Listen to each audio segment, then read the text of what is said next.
Hello friends, কেমন আছো তোমরা? আমি ভালো আছি আলহামদুলিল্লাহ।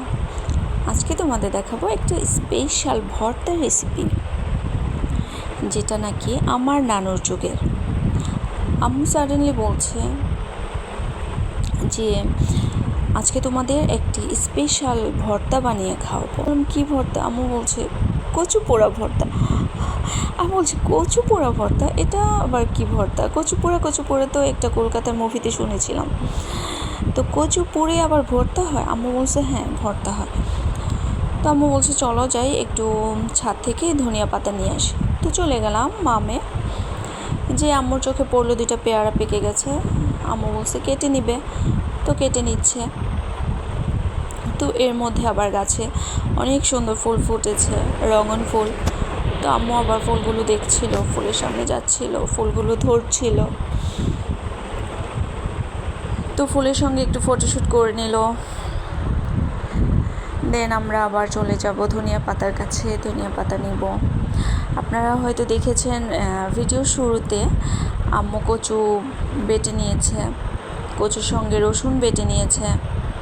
রসুনটা আপনারা চাইলে একটু কাঁচাও দিতে পারেন বা ভেজেও দিতে পারেন।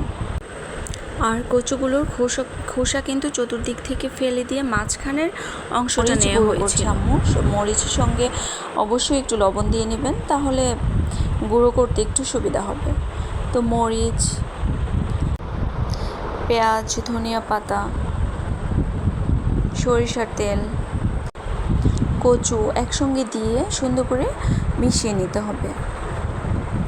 মিশিয়ে নিলেই ভর্তা ডান।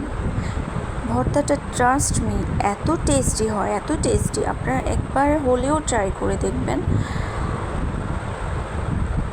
আই থিঙ্ক আপনারা ট্রাই করবেন। এত মজা, এত মজা। আমি আসলে ভাবতেই পারি নাই যে এই ভর্তাটা এত মজা হবে। আমি ভাবছি যে কচু পুড়ে ভর্তা কেমন না কেমন যেন। ট্রাস্ট মি, এত টেস্টি, এত টেস্টি। আমি ভাবতেই পারি নাই যে এত মজা লাগবে, এত মজা লাগবে। সো ফ্রেন্ডস, আপনারা ভালো থাকবেন, সুস্থ থাকবেন।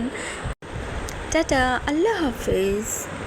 যারা কিনা রেগুলার আমার ভিডিও দেখো তারা কিন্তু একটু কনফিউজডই হবে যে এটা আবার কার ভয়েস, আপুর ভয়েস এতটা চেঞ্জ হয়ে গেল কিভাবে।